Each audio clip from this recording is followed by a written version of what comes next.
So अब चाहिँ हेर्ने भनेको चाहिँ एक्सक्रिटरी सिस्टमको हो। एक्सक्रिटरी सिस्टममा बेसिकली दुईवटा पार्ट छ। एउटा भनेको जुनमै पनि दुईवटा पार्ट छ। अब यसमा पनि दुईटै, एउटा भनेको एनाटोमी, एउटा भनेको फिजियोलोजी भयो। सो फर्स्टमा एनाटोमिकल एस्पेक्टहरू हेर्छौँ। एनाटोमी भनेको त्यो कुन कुन अर्गनहरू इन्भल्भ छ, कुन कुन त्यसको स्ट्रक्चर के हो त्यो भयो। अनि फिजियोलोजीमा भनेको युरिन फर्मेसन प्रोसेसहरू सबै फिजियोलोजीमा। फर्स्टमा एनाटोमी, त्यसपछि चाहिँ फिजियोलोजी कभर गर्छ।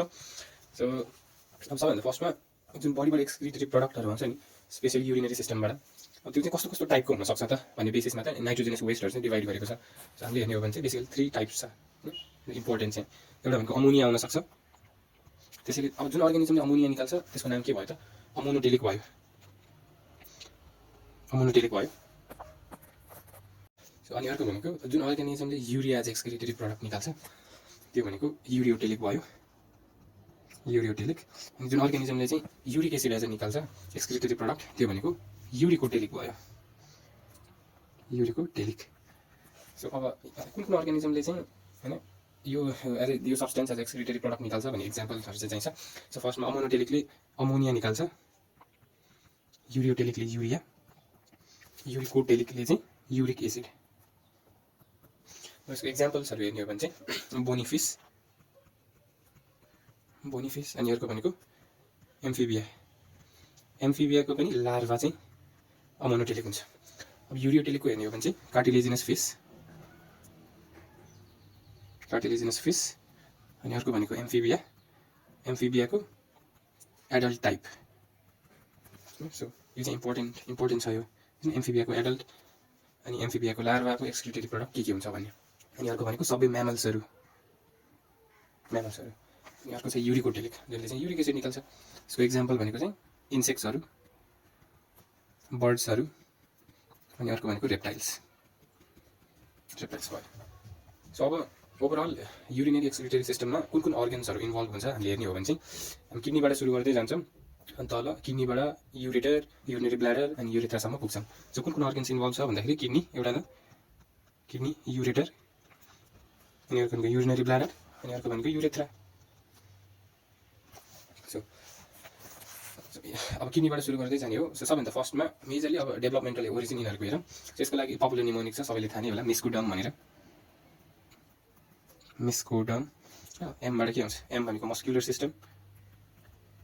सिस्टम, ईबाट एक्सक्रिटरी सिस्टम, सीओबाट कनेक्टिभ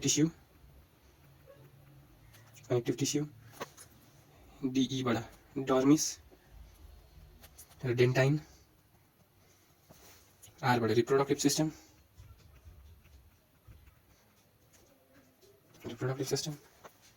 एमबाट मायोकार्डियम अफ हार्ट।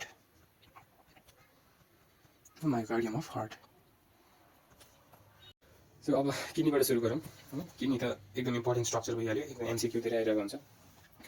किडनीको पोजिसन आफैमा पनि एमसिक्यू लुकेर बसेको छ। एउटा पोजिसन के हो भन्दाखेरि पोजिसन र लोकेसन।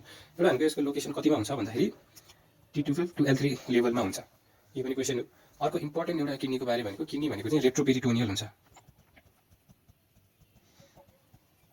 सो यो रेट्रोपेरिटोनियलको मिनिङ के हो भन्दाखेरि हाम्रो बडीमा जस्तै भिसरल अर्गन्सहरू जुन छ उनीहरू चाहिँ सबै एउटा स्याक लाइक स्ट्रक्चर भित्र हुन्छ कि। सो त्यो भनेको चाहिँ पेरिटोनियम हो हैन। जस्तै लङ्स चाहिँ प्लिउरा भित्र छ, त्यसरी नै एब्डोमेनको भिसरल अर्गन्स चाहिँ पेरिटोनियमको भित्र हुन्छ। सो अब हामीले कुनै अब मान्छेलाई यसरी यता सेक्सनबाट काटेर यताबाट हेर्ने हो भने चाहिँ यस्तो देख्न सक्छौँ।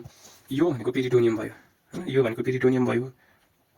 अब यो भन्दा यता परेको सबै अर्गन्सहरू चाहिँ इन्ट्रापेरिटोनियल भयो। अब यो पछाडि परेको चाहिँ रेट्रोपेरिटोनियल भयो कि। अब चाहिँ किडनी हेर्ने हो भने चाहिँ किडनी कहाँ छ त? यो पेरिटोनियम भन्दा बाहिर छ यता किडनी त। सो यो भनेको चाहिँ रेट्रोपेरिटोनियल हो। सो रेट्रोपेरिटोनियल धेरै इम्पोर्टेन्ट कुरा छ। सो यसको डाइमेन्सनको बारे हेर्ने हो भने चाहिँ किडनीको एभरेज लेन्थ कति हुन्छ? 10 to 12 cm। वाइड भनेको 10 to 12 cm। वाइड भनेको कति हुन्छ भन्दाखेरि 5 to 7 cm हुन्छ। थिकनेस भनेको 2 to 3 cm हुन्छ। अनि एभरेज वेट भनेको 120 to 170 cm हुन्छ, 120 ग्राम हुन्छ। cm त कहाँ होइन। सो अर्को एउटा इम्पोर्टेन्ट कुरा किडनीको बारे थाहा हुनुपर्ने भनेको राइट किडनी चाहिँ लेफ्ट किडनी भन्दा अलिकति तल हुन्छ। सो यो तल किन हुन्छ? यो डिफ्रेन्स हुनुको रिजन के हो भन्दाखेरि चाहिँ राइट किडनीको माथि के हुन्छ त? यता लिभर हुन्छ हैन, लिभर हुन्छ। सो यो लिभरले गर्दाखेरि चाहिँ राइट किडनी चाहिँ अलिकति तल हुन्छ। सो यो पनि धेरै इम्पोर्टेन्ट एमसिक्यू छ। लिभरले गर्दाखेरि राइट किडनी तल हुन्छ। सो अब चाहिँ कभरिङ्सहरू छ किडनीको कभरिङ्स। सो बेसिकली ओभरअल हेर्ने भने चाहिँ किडनीको 4वटा कभरिङ हुन्छ। सो सबैभन्दा भित्र हैन किडनीसँग अट्याच हुने भनेको चाहिँ फाइब्रस क्याप्स्युल हो। फाइब्रस क्याप्स्युल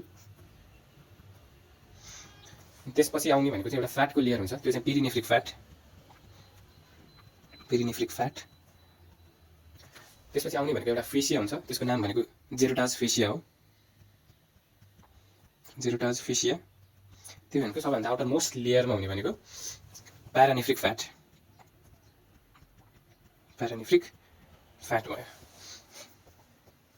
सो सबभन्दा जुन किडनीसँगै टाँसिएर बस्ने भनेको एउटा भनेको फाइब्रस क्याप्सुल, त्योभन्दा बाहिर हुने भनेको चाहिँ पेरिनेफ्रिक फ्याट प्लस जेरोटाज फेसिया। अब सबैभन्दा आउटर मोस्ट लेयरमा हुने भनेको त्यो पनि फ्याटकै लेयर हो, त्यो भनेको प्यारानेफ्रिक फ्याट भयो होइन। अब रिनल हाइलम भन्ने कुरा एउटा छ होइन। हाइलम भनेको के हो भन्दाखेरि यो भनेको एउटा टनल मात्र हो कि होइन। किडनीको भित्र कुन कुन स्ट्रक्चर जान्छ र बाहिर कुन कुन स्ट्रक्चर आउँछ भने चाहिँ यो हाइलमबाटै भित्र जाने र बाहिर आउने सबै यहीँबाट आउँछ। सो के जान्छ त भन्दाखेरि अब एउटा किडनी हो अभियसली भनेपछि एउटा रिनल आर्टरी जानै पर्यो होइन। एउटा भनेको रिनल आर्टरी, अनि अर्को भनेको रिनल भेन, अनि अर्को भनेको युरेटर भयो। के हुने भयो त, यो भनेको रिनल आर्टरी, अनि अर्को भनेको रिनल भेन, अनि अर्को भनेको युरेटर। सो अब चाहिँ यो कट सेक्सन छ किडनीको, हामीले किडनीलाई काटेर हेऱ्यो भने चाहिँ कस्तो देखिन्छ त भन्ने कुरा हो होइन। यसमा दुईवटा पार्ट हुन्छ, बाहिरको भनेको कर्टेक्स भयो, भित्रको भनेको चाहिँ मेडुला भयो। अब यसमा एउटा इम्पोर्टेन्ट कुरा के थाहा पाउनुपर्छ भन्दाखेरि कर्टेक्सको पार्ट जुन चाहिँ मेडुलातिर प्रोजेक्ट भइरहेछ त्यसले चाहिँ एउटा स्पेसिफिक नेम दिएको छ। त्यसको नेम चाहिँ के हो भन्दाखेरि रिनल कोलुम भनेर भन्छौँ, रिनल कोलुम अफ बर्टिनी भनेर भन्छौँ। यो पनि इम्पोर्टेन्ट एमसिक्यू छ। अब यो अघि नै हाइलमको स्ट्रक्चर हो, यो भनेको के हो त रिनल आर्टरी, रिनल भेन, अनि अर्को भनेको युरेटर। यो भयो ओभरअल किडनीको बारे। अब नेफ्रोनको बारे हेरौँ होइन, सिङ्गल नेफ्रोनको बारे। सो नेफ्रोनमा दुईवटा पार्ट हुन्छ, एउटा भनेको मेल्फिजियन बडी,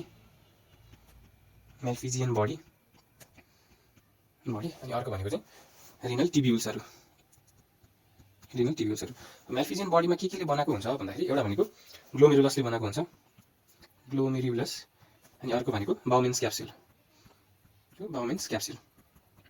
बनाएको हुन्छ। अब रिनल टिब्युल्समा के हुन्छ भन्दाखेरि एउटा भनेको पिसिटी, लुप अफ हेनले, डिसिटी, अनि अर्को भनेको कलेक्टिङ डक्ट होइन। पिसिटी भनेको प्रक्सिमल कन्भोलेटेड टिब्युल, लुप अफ हेनले त एलएच भइहाल्यो, डिसिटी भनेको डिस्टल कन्भोलेटेड टिब्युल्स। सो मेल्फिजियन बडी के ले बनाउँछ भन्ने एरियाले थाहा भइहाल्यो, एउटा भनेको ग्लोमेरुलस हुन्छ, अनि अर्को भनेको बाउमेन्स क्याप्सुल हुन्छ। सो यो ग्लोमेरुलस भनेको चाहिँ के हो त, ग्लोमेरुलस भनेको के हो भन्दाखेरि ग्लोमेरुलस भनेको चाहिँ यो केही पनि होइन, जस्ट क्यापिलरिजको एउटा डल्लो पारेको मुठा मात्रै हो कि होइन। यो भनेको क्यापिलरीको बल जस्तै स्ट्रक्चर हो होइन। यो भनेको बल अफ क्यापिलरी नेटवर्क।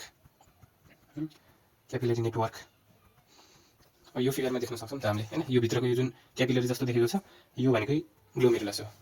अर्को भनेको छ हामीसँग बाउमेन्स क्याप्सुल होइन, सो बाउमेन्स क्याप्सुलको बारे हेर्ने हो भने चाहिँ यसको दुईवटा लेयर हुन्छ होइन। बाउमेन्स क्याप्सुलको दुईवटा लेयर हुन्छ, एउटा भनेको पराइटल लेयर भनेको आउटर लेयर होइन। यो जुन बाहिरको देखिरहेछ नि यो भनेको पराइटल लेयर हो, यो जुन भित्रको देखिरहेछ यो भनेको भिसरल लेयर हो। सो एउटा भनेको पराइटल लेयर अनि अर्को भनेको भिसरल लेयर अर इनर लेयर होइन। सो आउटर पराइटल लेयर के ले बनाएको हुन्छ भन्दाखेरि चाहिँ यो भनेको सिम्पल स्क्वामस एपिथेलियमले बनाएको हुन्छ। यो चाहिँ के ले बनाएको हुन्छ, सिम्पल स्क्वामस एपिथेलियमले बनाएको हुन्छ। इनर भिसरल लेयर के ले बनाएको हुन्छ भन्दाखेरि यो भनेको पोडोसाइट सेल्सबाट बनाएको हुन्छ। सो यो चाहिँ धेरै इम्पोर्टेन्ट कुरा छ, भिसरल लेयर भनेको पोडोसाइट सेल्सले बनाउँछ भन्ने कुरा एकदम थाहा हुनुपर्छ। सो पोडोसाइट सेल्स भनेको चाहिँ के हो भन्दाखेरि बुट लाइक स्ट्रक्चरको सेप हो क्या। यो भनेको अब कुनै केही कुरालाई फिल्टर गर्दैछ भने त्यसको लागि फिल्टर हुनलाई केही फिल्ट्रेसन मेम्ब्रेन त चाहियो नि त होइन। सो एउटा इम्पोर्टेन्ट फिल्ट्रेसन मेम्ब्रेनको कन्स्टिट्युएन्ट भनेको चाहिँ पोडोसाइट सेल्स हो कि, यसले चाहिँ फिल्ट्रेसनको मेम्ब्रेन जसरी एक्ट गर्छ। सो ओभरअल फिल्ट्रेसन मेम्ब्रेन के ले बनायो त भन्दाखेरि सो हामीले यो फिगरमा हेर्ने हो भने चाहिँ यो भनेको चाहिँ ग्लोमेरुलस भयो होइन। यो चाहिँ सिम्प्लिफाइड फर्ममा देखाएको छ, यो भनेको ग्लोमेरुलस भयो होइन। ग्लोमेरुलसमा पनि यो भनेको एफेरेन्ट भयो होइन, यो भनेको इफेरेन्ट भयो। एफेरेन्ट भनेको जुन चाहिँ यता ब्लड ल्याउने भनेको एफेरेन्ट भयो, अनि ब्लड लाने भनेको चाहिँ इफेरेन्ट भयो। ग्लोमेरुलसमा एउटा कुरा के थाहा पाउनु पर्छ भन्दाखेरि डायमिटर होइन, यो क्यापिलरी नेटवर्कमा जुन एफेरेन्ट आर्टेरीको जुन छ नि एफेरेन्ट आर्टेरियोलको डायमिटर त्यो ठुलो हुन्छ इफेरेन्ट भन्दा, यसको पनि सिग्निफिकेन्स छ जुन चाहिँ फिजियोलोजीमा आउँछ होइन। सो डायमिटरको बारे एकदम थाहा पाउनुपर्छ। एफेरेन्टको डायमिटर इज ग्रेटर देन इफेरेन्टको डायमिटर। यो चाहिँ एकदम इम्पोर्टेन्ट कुरा छ कि यहाँबाट चाहिँ एमसिक्यू आइरहेको हुन्छ कहिलेकाहीँ, ट्याक्टर दिइहाल्न सकिन्छ। सो यो मेल्फिजियन बडीको मेजर फङ्सन के भयो त भन्दाखेरि यसले भनेको फिल्ट्रेसन गर्ने हो होइन। अब यो फिल्ट्रेसन गर्नलाई filtration membrane or filtration barrier के ले बनाउँछ, एउटा इम्पोर्टेन्ट स्ट्रक्चर भनेको त पोडोसाइट सेल्स भइ नै हाल्यो। यो बाहेक अरू के ले बनाउँछ त भन्दाखेरि होइन। सो फिल्ट्रेसन ब्यारियर के ले बनाउँछ, स्ट्रक्चरली हेर्ने भने चाहिँ मेजरली तीनवटा कुरा हुन्छ। एउटा भनेको चाहिँ इन्डोथेलियम हुन्छ इन्डोथेलियम हुन्छ। अनि अर्को भनेको बेसमेन्ट मेम्ब्रेन हुन्छ, बेसमेन्ट मेम्ब्रेन। अनि अर्को भनेको पोरोसाइट सेल्सहरू, पोरोसाइट सेल्सहरू। सो ओभरअल कतिवटा कुराले बनायो त, 3टा मेजर स्ट्रक्चरले चाहिँ फिल्ट्रेसन ब्यारियर बनायो। सो म्याल्फिजियन बडी सकिसकेपछि अब हेर्ने भनेको चाहिँ रिनल टिब्युल्सको बारे हो। सो टिब्युल्समा के हुन्छ त भन्दाखेरि हामीले अघि नै हेरिसक्यौँ। एउटा भनेको पिसिटी हुन्छ, पिसिटी। अनि अर्को भनेको लुप अफ हेनले हुन्छ, लुप अफ हेनले हुन्छ। अर्को भनेको डिसिटी हुन्छ, डिसिटी, डिसिटी। त्यसपछि भनेको कलेक्टिङ डक्ट। सो यो फिगरमा हेरौँ। सो पिसिटी भनेको के हो भन्दाखेरि यो जुन अगाडिको सबभन्दा यो म्याल्फिजियन बडी पछि यो जुन सबभन्दा अगाडिको यो कन्भोल्युटेड स्ट्रक्चर जुन छ नि, यो भनेको चाहिँ पिसिटी हो हैन, यो भनेको चाहिँ पिसिटी हो। अब यो त्यसपछि यो जुन स्ट्रक्चर चाहिँ यसरी तल गइरहेछ प्लस यो घुमेर माथि आइरहेको छ नि, यो भनेको चाहिँ के भयो त, यो भनेको चाहिँ लुप अफ हेनले हो, loop of Henle, loop of Henle. अब यो लुप अफ हेनले सकिने बित्तिकै अर्को कन्भोल्युटेड स्ट्रक्चर आइरहेको छ हैन। यो कन्भोल्युटेड स्ट्रक्चरलाई चाहिँ के भन्छ त भन्दाखेरि यसलाई चाहिँ डिसिटी भनेर भन्छ, डिस्टल कन्भोल्युटेड टिब्युल। अब यो अल्टिमेटली डिसिटी कहाँ ओपन हुन्छ भन्दाखेरि यो अल्टिमेटली ओपन हुने ठाउँ भनेको चाहिँ यो भनेको चाहिँ कलेक्टिङ डक्ट हो, कलेक्टिङ डक्ट हो। सो यिनीहरूको यहाँबाट हामीले मेजरली थाहा पाउनुपर्ने कुरा के हो भन्दाखेरि यिनीहरूको लाइनिङ इपिथेलियम के हुन्छ त हैन। यो भित्र पिसिटीलाई केले लाइन गरेको हुन्छ, डिसिटीलाई केले लाइन गरेको हुन्छ हैन। यो लाइन गर्ने इपिथेलियम चाहिँ इम्पोर्टेन्ट छ एमसिक्यूको लागि हैन। सो पिसिटीलाई केले लाइन गरेको हुन्छ भन्दाखेरि ब्रस बोर्डर क्युबोइडल इपिथेलियम हुन्छ, ब्रस बोर्डर क्युबोइडल इपिथेलियम, क्युबोइडल इपिथेलियम हुन्छ। यो ब्रस बोर्डरको मिनिङ के हो त, ब्रस बोर्डरको मिनिङ के हो भन्दाखेरि यहाँको लाइनिङ इपिथेलियममा माइक्रोभिलाई प्रेजेन्ट हुन्छ भन्न खोजेको हो के, माइक्रोभिलाई प्रेजेन्ट हुन्छ भन्न खोजेको। माइक्रोभिलाई भनेको हेयर लाइक स्ट्रक्चर हो कि। सो त्यसपछि आउँछ लुप अफ हेनले हैन। सो लुप अफ हेनलेमा हेर्ने हुन्छ यसमा दुईटा पार्ट हुन्छ, एउटा भनेको थिक पार्ट, एउटा भनेको थिन पार्ट हैन। यो जुन मोटो छ यो भनेको थिक पार्ट भयो, पातलो भएको भनेको थिन पार्ट भयो। सो लुप अफ हेनलेको एउटा भनेको थिक पार्ट, एउटा भनेको थिन पार्ट। दुवैमा फरक फरक लाइनिङ इपिथेलियम हुन्छ। सो थिकमा के हुन्छ अनि थिनमा के हुन्छ। सो थिकमा के हुन्छ भन्दाखेरि सिम्पल क्युबोइडल इपिथेलियम हुन्छ, सिम्पल क्युबोइडल हुन्छ। थिन पार्टमा के हुन्छ, थिन पार्टमा के हुन्छ भन्दाखेरि सिम्पल स्क्वामस हुन्छ हैन, सिम्पल स्क्वामस इपिथेलियम हुन्छ। अब आयो डिसिटी। सो डिसिटीमा के कुन लाइनिङ इपिथेलियम हुन्छ भन्दाखेरि अब पिसिटीमा जुन थियो डिसिटीमा पनि त्यही हुन्छ हैन, क्युबोइडल, सिम्पल क्युबोइडल नै हुन्छ, बट यसमा चाहिँ ब्रस बोर्डर हुँदैन, यति हो डिफरेन्स। सो यसमा चाहिँ कुन हुने भयो त, सिम्पल क्युबोइडल हुने भयो। अब फाइनली बाँकी भएको भनेको कलेक्टिङ डक्ट। कलेक्टिङ डक्टमा पनि कुन हुन्छ त, यसमा पनि सिम्पल क्युबोइडल नै हुन्छ, सिम्पल क्युबोइडल नै हुने भयो। सो अब चाहिँ टाइप्स अफ नेफ्रोन्सको बारे। सो टाइप्स अफ नेफ्रोन्स यसमा चाहिँ स्ट्रक्चरली दुईटा टाइपमा डिभाइड गरेको छ किडनीलाई। सो एउटा भनेको कर्टिकल नेफ्रोन हैन, एउटा भनेको कर्टिकल नेफ्रोन, अनि अर्को भनेको जक्स्टा मेड्युलरी नेफ्रोन हैन, जक्स्टा मेड्युलरी नेफ्रोन, जक्स्टा मेड्युलरी नेफ्रोन हैन। सो यिनीहरूको दुईटाको बिचमा मेजर डिफरेन्स के हो, मेजर डिफरेन्स के हो भन्दाखेरि नाममै पनि धेरै क्लियर हुन सक्छ। एउटा भनेको कर्टिकल अनि एउटा भनेको जक्स्टा मेड्युलरी हैन। सो कर्टिकल नेफ्रोन्सको एउटा फिचर के हो भन्दाखेरि यो लुप अफ हेनले जुन छ नि, लुप अफ हेनले सानो हुन्छ क्या, यो सानो हुन्छ हैन, सानो हुन्छ। जक्स्टा मेड्युलरीको चाहिँ यो लुप अफ हेनले ठुलो हुन्छ हैन। किडनीको जुन अघि कर्टेक्स र मेड्युला जुन थियो यो मेड्युला भित्रसम्मै प्रोजेक्ट हुन्छ loop of Henle, juxtamedullary नेफ्रोनको। सो तर हाम्रो बडीमा मेजोरिटी अफ कुन टाइपको नेफ्रोन हुन्छ भन्दाखेरि चाहिँ कर्टिकल नेफ्रोन हुन्छ। कर्टिकल नेफ्रोन हेर्ने भने चाहिँ एराउन्ड यो 85% कर्टिकल नेफ्रोन नै हुन्छ। अनि अर्को भनेको छ जक्स्टा मेड्युलरी। जक्स्टा मेड्युलरी भनेको कति हुने भयो त, एराउन्ड 15% अफ टोटल नेफ्रोन भयो हैन। सो नामै छ कर्टिकल भने चाहिँ कहाँ लोकेटेड हुन्छ भन्दाखेरि located at cortex, cortex of kidney.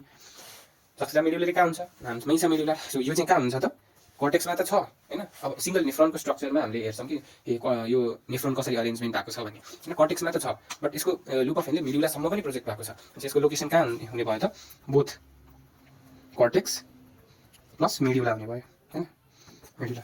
अर्को इम्पोर्टेन्ट डिफरेन्स के छ, यसको लुप अफ हेनले हैन, यस कर्टिकल नेफ्रोनको लुप अफ हेनले चाहिँ कस्तो हुन्छ भन्दाखेरि सर्ट हुने भयो, सर्ट हुने भयो।